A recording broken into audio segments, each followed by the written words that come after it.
no time to be meek. The goal is to seek the next big thing. That was a week. That was a week. Stand back. Think big. Dig deep. That was a week.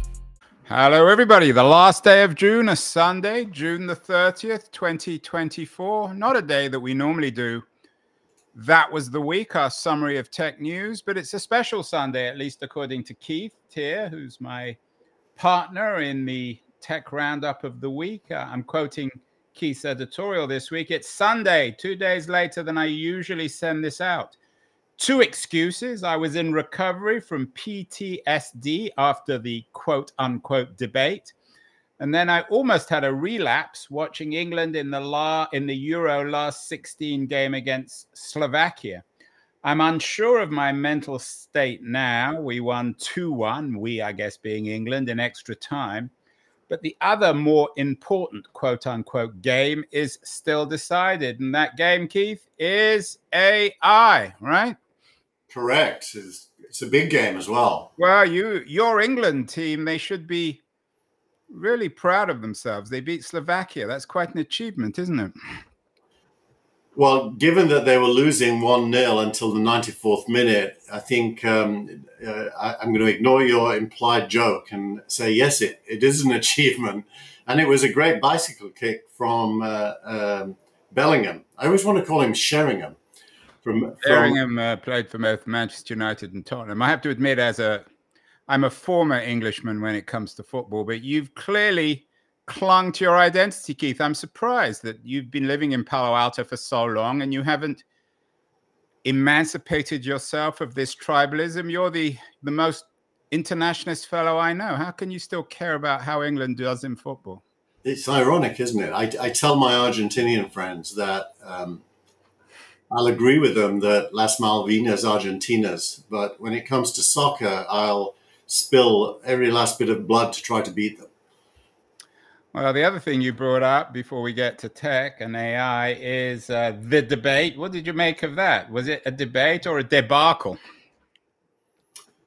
You know, my wife kind of shaped my thinking because she said something very prescient. She was super angry watching it. And I said, you know, why so angry? And she said, I can't believe that the senior Democratic Party people allowed Biden to stand when they must know for sure this is how he is, or at least can be. Yeah.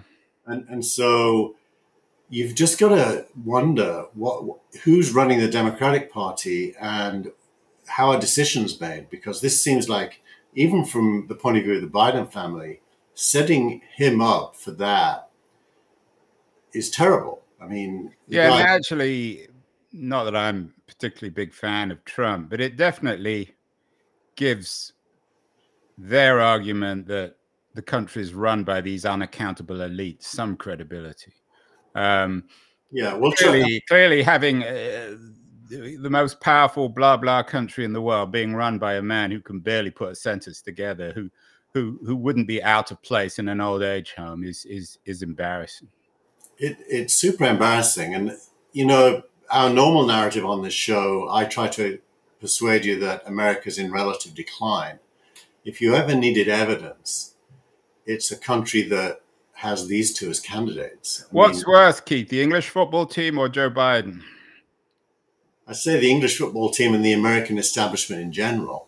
It's not just Biden. It's across both parties. It's the elite that run politics and, to some extent, economics, have no ambition, no belief, no vision. And it's really just... So if you put Joe Biden, if you replaced Harry Kane or Bellingham with Joe Biden, would it make much of a difference to the English team? Or in reverse, if Harry Kane became president of the US, I don't think it would make much difference, would it? No, but if you do it the other way around, there's no way Biden's doing a bicycle kick to score a goal in the 94th minute. At least Bellingham could do that. Well, that could be virtual, and that's perhaps where AI comes in. Let's get beyond Trump and the English football team, two rather boring subjects. Is there an AI bubble, Keith? That's the title. Judging from the poor quality of this AI art. There is one. You always have this AI art, and it seems to get worse every week. So we've touched on this many times over the last couple of years since the OpenAI eruption. Why this week? Why, do you ask, is there an AI bubble? Well, there's a really good essay by Peter Walker from Carta that pretty much asks that question.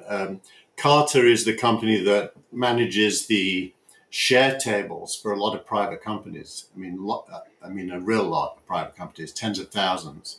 And so Peter has access to anonymous data about things like the valuations that funding is. And he described this character, Peter Walker, describes himself as a data storyteller, whatever that means. Yeah, and by the way, he's super good. I mean, there are a bunch of people. Andrew Ratcherath is in this week's, who runs Data Driven VC. There's a bunch of people who are trying hard to be the font of wisdom when it comes to data and venture capital. I think Peter Walker is first amongst peers, just because of his access to data. He just has fantastic data. What is Walker doing? The link in the newsletter this week is to his LinkedIn posting. What is Walker doing that hasn't been done before in terms of asking or answering whether or not there's an AI bubble? Because it seems to many people, including myself, that there is one, but maybe that's meaningful, maybe it isn't. I think he implies that there is without saying so. What he's doing is he measures the valuation of companies at their A round. And an A round used to be the first time a company raised the money. Back in the day, your first funding was called an A round.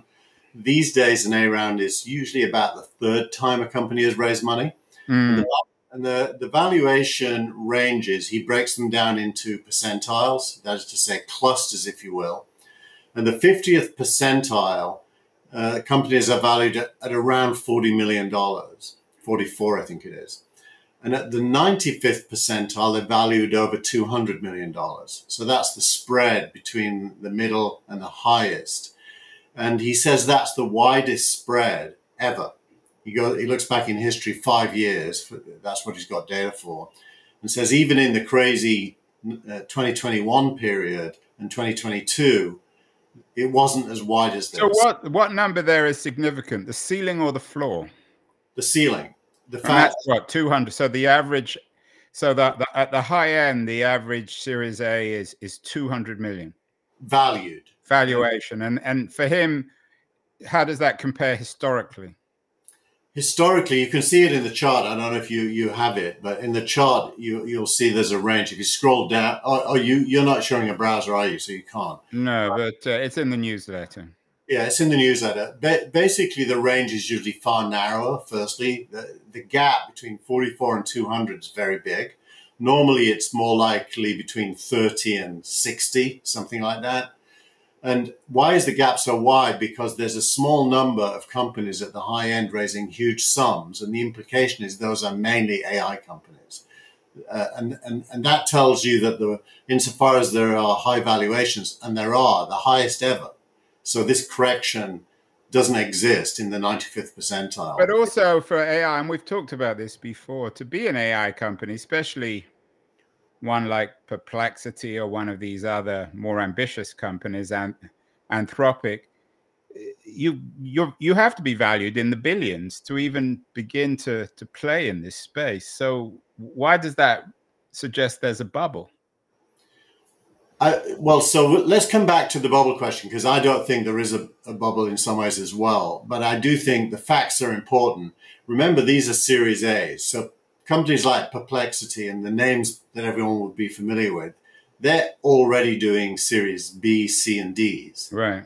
So these are much earlier, these companies. You've probably never heard of most of them yet. These are the companies some of whom will be big names next year. And so to be valued at 200 million when no one's even ever heard of you is all about the promise of what might be.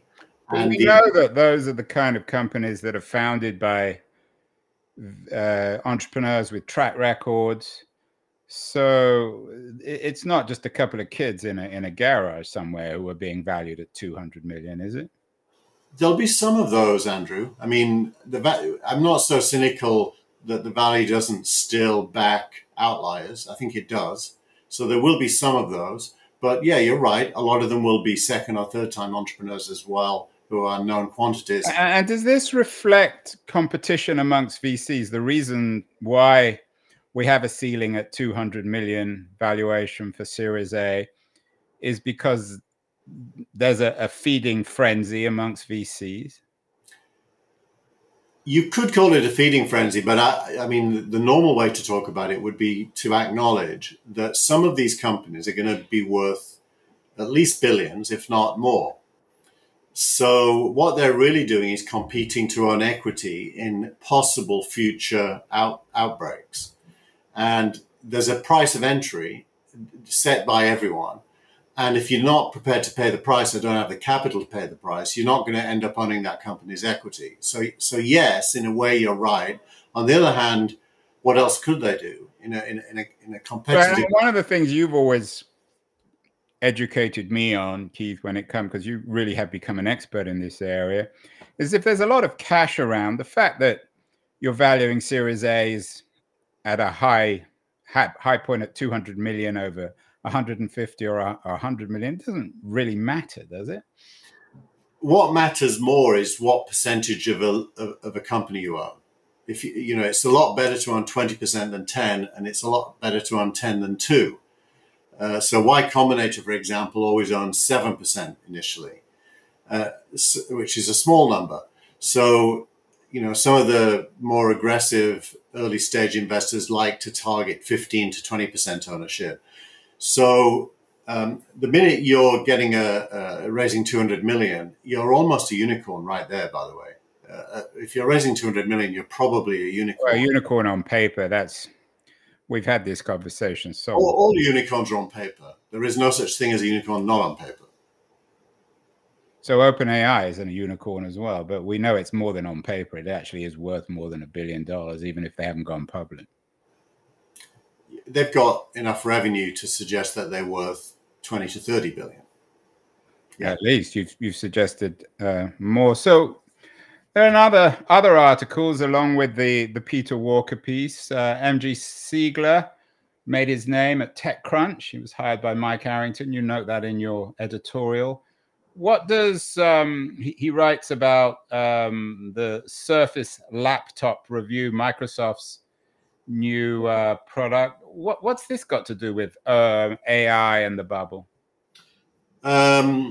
Well, the best quote in this piece is Microsoft shit their pants in bed or something like that. This is a family show, Keith. Are we allowed to say that? I think he said Microsoft shit the bed. And that was correlated to the AI component of this new Surface Pro.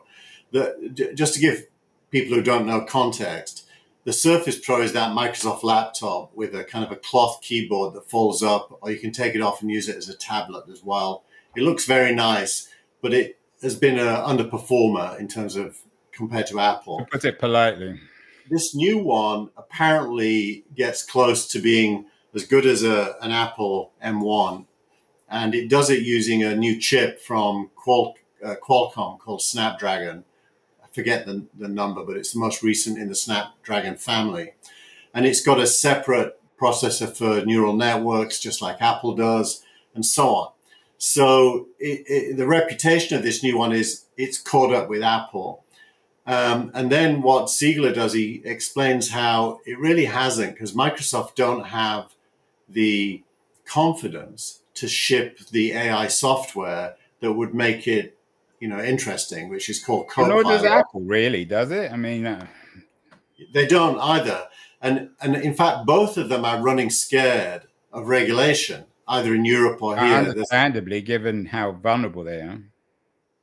Right. So now, you know for sure, people who are scared of regulation aren't going to be the ones who change the world. In a way, it's good for OpenAI that these two are so sheepish, because in order to make things happen, you really have to behave like Uber did in the early days. But what about that link, Keith, I sent you earlier this week from Mustafa? Is it the new head of AI at Microsoft, who suggests that anything on the web is free. If it's on the web, it can be included in AI. Isn't that doesn't sound very sheepish? Yeah, well, he's not, if Microsoft is the Borg, Mustafa is still 90% in the Starship Enterprise. He hasn't fully been incorporated yet into the Microsoft way of thinking. So he's a bit of an outlier, but I will guarantee his bosses won't like the fact that his boss is the CEO. Yeah, and his boss won't like the fact that he said that, because so basically what Seigler is saying is that for all this talk of AI and all these new pieces of hardware, it's all, again, if not a bubble, there's just nothing there. The emperor has no clothes. Well, no, there is a bubble in early stage funding, although I always make the point, and I think you agree with this, that a bubble is a natural reaction to opportunity. Money flows. It's inevitable. I mean, it's unavoidable. And lots of economists suggest that the real foundations of technological innovation lies in bubbles, because when they pop, some companies survive, and that's when you get the real interesting building. The real issue is, are we sick of AI? Since this isn't a family show, since you've been swearing, Keith, there's another piece I'm quoting. It's not my words. I will fucking pile drive you if you mention AI again. Do we have to keep on hearing about AI? What does this piece suggest? So this is an Australian techie who works in AI, sounding off from the point of view of a techie about how when uneducated people who don't really know what they're talking about keep proselytizing AI without even knowing what it is. And a pile drive, for those who don't know, is when you turn someone upside down in a wrestling match and bang their head on the floor. So it's not a nice... That seems to be the normal behavior in Australia, isn't it? After a few Fosters, maybe. Maybe. Yeah, but so the article is saying, please shut up. It's not a very good article, by the way. I put it in because it got a lot of attention and was reposted and discussed a lot.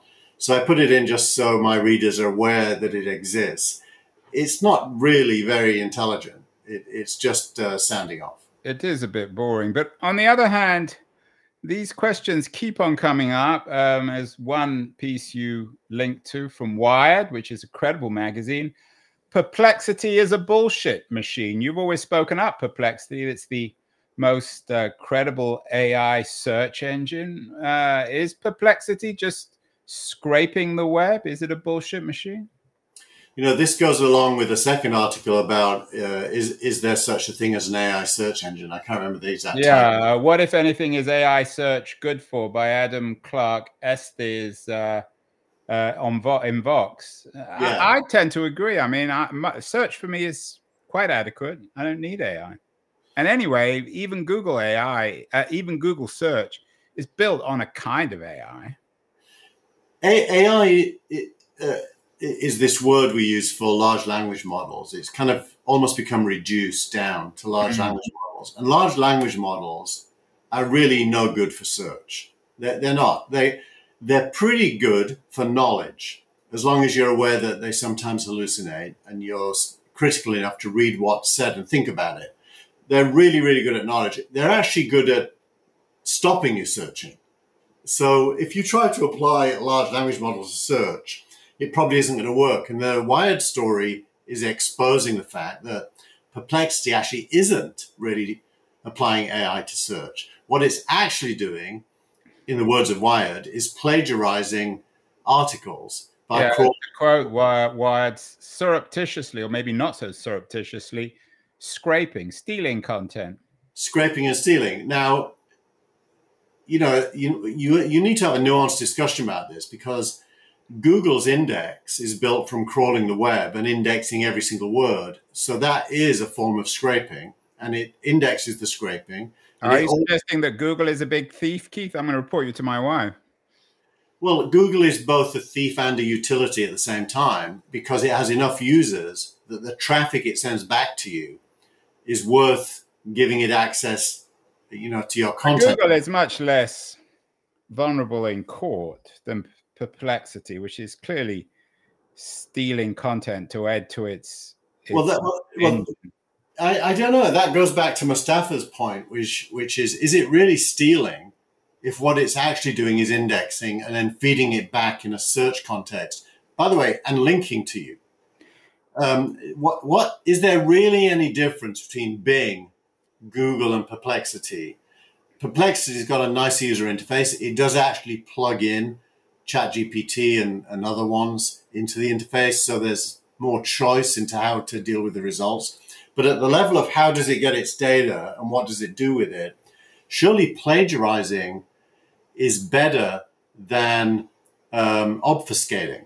So there's two issues here. On the one hand, you said earlier that that the most innovative companies are pirates and that they break things and break the law. So in a sense, you're suggesting that Perplexity is more innovative certainly than Microsoft or Apple. On the other hand, you're suggesting that Perplexity's attempt to turn AI into search is rather like the pioneers of television who tried to put radio onto television. So which is true? Or are they both simultaneously true about Perplexity? I actually don't really rate Perplexity in the long run. I think it's opened people's eyes to some possibilities. And I do expect that some of the things you see on Perplexity will survive as user interface. You don't use Perplexity as search? Rarely. So what do you, and you and I have talked about this a lot, do you basically use AI now for programming? Is that the core value for you? Yes. For those who are listening and want to, if you go to search.signalrank.ai, you'll find a website that's a search engine. And I built it this week using ChatGPT and Claude. Okay, so it has some value maybe in that sense. I can't comment. I'm not a programmer. But elsewhere, I don't personally see any evidence that this thing has very much value. We'll come to it at the end where Malik is using it to write and take photographs. But I have to admit, I'm not convinced. Meanwhile, Keith, let's talk about some other stuff. It's not just AI this week. Interesting piece by Alex Wilhelm. You've referenced him, linked with him before. Why the IPO I'm most excited about isn't Databricks, who we've talked about, or Stripe. We've talked about them many times. But Circle. We haven't talked about Circle much. Do you share Wilhelm's optimism about Circle? I know why he likes them. Circle is run by a gentleman called Jeremy Allaire. Yeah, he's been around a while. He's been around the block many times. He was the original creator of Macromedia, did Macromedia Director, which was the first kind of animated web and led to Flash, for example. So yeah, he's been around a while. He then did a video startup, and Circle is the company that brought what's called USDC into the world. USDC is a stable coin in the crypto world that is backed by actual assets, billions of them, and makes interest on those assets, a lot of interest, and so has a very big revenue stream simply by being, if you like, the central bank that everyone can cash into and out of when they buy, big. And they filed privately to go public earlier this year. Does that suggest that the Web3 crypto economy is still alive? Oh, it's very much alive. It's a parallel economy. It hasn't really broken into the mainstream yet, except as an investment asset. So you can now buy Bitcoin and pretty soon Ethereum on the stock exchange with the approval of the SEC through exchange-traded funds and the like. So it's broken through as an investment asset, but hasn't really broken through product-wise. And I think the jury's out on whether it will. You need some super smart product people to build things that people will use. So to go back to Walker's piece about IPO, about Series A, did he break down crypto versus AI? I mean, is the smart money perhaps now going back into crypto? Some of it is. He includes crypto in SaaS, and this article is all about SaaS. So it is in there, but he didn't break it out. If you go and look at his LinkedIn, he does actually break out the different sectors in some of his earlier posts. So you can go and find it there. But crypto is the poor cousin of AI right now. AI is attracting most of the capital. Well, speaking of capital and valuations, your startup of the week is Webtoon. It rose modestly in its IPO debut. Tell us about Webtoon. Is this something we should be excited about? Well, Webtoon is like Substack, but for cartoonists. So, and it's got a long history, by the way. It was founded in Korea way back, and it's 70% of it is owned by Naver, which is its Korean parent company. And of course, Asia and manga go together very closely. And Korea is a country where cartoon as an art form is culturally important. So it's not surprising that it came out of Korea. It could have come out of Japan just as easily, or even China. It's Korean, and it is the world's marketplace for anyone who is a cartoonist who wants to sell their cartoons or have people look at them and earn money from them being looked at. So it's a company that could really only exist in the age of the internet. Its revenues are very high, around about 300 to 400 million a year. So it's not a small company. Sounds almost like a Web1 company. It's close to a YouTube for cartoons, yeah. Refreshingly, there's no AI there and there's no crypto. This is a real company, real product, real demand. Yeah, it's a marketplace, which is one of the categories of the internet that does very well. So we should celebrate this. I mean, no one's going to get seriously rich with Webtoon, are they? Well, I think Naver, the parent company, is, but they're already seriously rich, so we can't get too excited about that. So why did you choose it as your startup of the week? I think it's got a story that shows you that good companies can still go public. They don't have to be the coolest thing on the block or new. Well, finally, the X of the week by one of your favorite tech commentators, a man who needs no introduction in our show, Om Malik, at Om. And we have a photo of a camera, odd-looking camera. And he writes, serendipity is what makes San Francisco special. Technologies, new ideas, and people collide randomly in the oddest of places at oddest of times. I was reminded of this when walking in the park playing with Poetry Camera. What's Poetry Camera? Is this the device that we see? Yeah, so this is a 3D printed, handmade device. The person who did it's a friend of Om's. And what this guy has done is he's given the camera the ability to write a poem based on what it sees through the lens. And so it doesn't actually take pictures. It writes poems from what it sees.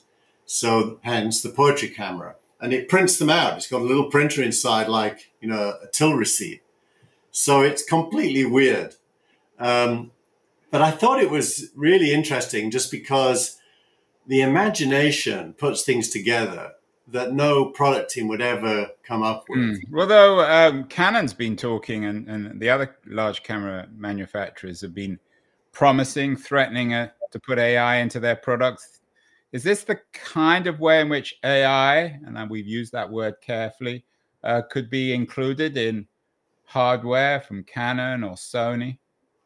Well, they already are included in things like this camera I'm using now. It's got a little square that I can see that's focused on my eyes, and it's using AI to make sure I keep in focus because it knows where my eyes are. And if I duck down, it'll focus on the background. And if I stand up again, it'll focus on me, and that's AI. But this is a different kind of AI. This is more like artistic or creative AI in the world, in the physical world. Imagine if that camera had legs and arms and could move around and had a microphone and a speaker, and it was a robot speaking the poems, which is not very far-fetched. There's an article in this week's newsletter about robotics investments, which are on the up and up. We're approaching the age of robotics very rapidly now. This could go the other way. You could have products that take text and turn them into photographs. Yeah, well, yeah, as you've noted, Andrew, the results are. Well, I think that's probably a bad reflection on you. I can't believe that AI art is always quite as bad as yours, but that. I thought this one was quite good. I mean, the fact that it spelled the words correctly. It didn't spell the words. Natural networks? What's a natural network? I can't see that one, but is there an AI bubble is properly rendered? Well, that's quite an achievement. Is there an AI bubble? Remarkable achievement. Well, any of you who use these things know that the text is almost always garbled. There is a bubble, Keith. The more I talk to you, the more I think there's a bubble. What does Ohm think? He writes about, as a writer, borrowing from AI to create poetry. Does he find it useful? He's hard-headed, somewhat skeptical. I think the answer's both. The subtitle of this week's newsletter is yes and no. It says answer : yes and no. So there is a bubble, but also there isn't, insofar as saying there's a bubble in Silicon Valley is like saying there's an opportunity. It's not a negative statement. There's no pejorative implied. I mean, the reality is in Silicon Valley, there's always a bubble. And when there isn't one, then it's no longer Silicon Valley. Exactly. It means nothing interesting is happening. So there you go. And I think the people who read the newsletter know that. So there's no news there. But sometimes you have to hold the line in the face of, the England manager had to do this. In the last, England had played 3 games in the Euros, and everyone's calling for the manager to be fired. And he's been saying, I don't care. And today, in the 94th minute, he went from the last 16 to the quarterfinals with an overhead kick and a Harry Kane header. And funnily enough, the commentators before the goal were saying this manager sucks. Why doesn't he put on his substitutes? As soon as the goal was scored, the commentator said, he's a genius. He still has 3 substitutes left. So now you know that you've got to stand firm in the face of the BS, even if people threaten to pile drive you. Yeah, which is an unpleasant Australian term. Finally, Keith, to go back to the beginning, we'll talk again next week. What is more likely, England win the Euros or Joe Biden decides not to run?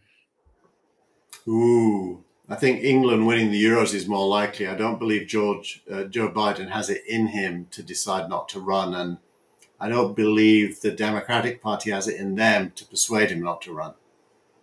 But he shouldn't run. That was a week.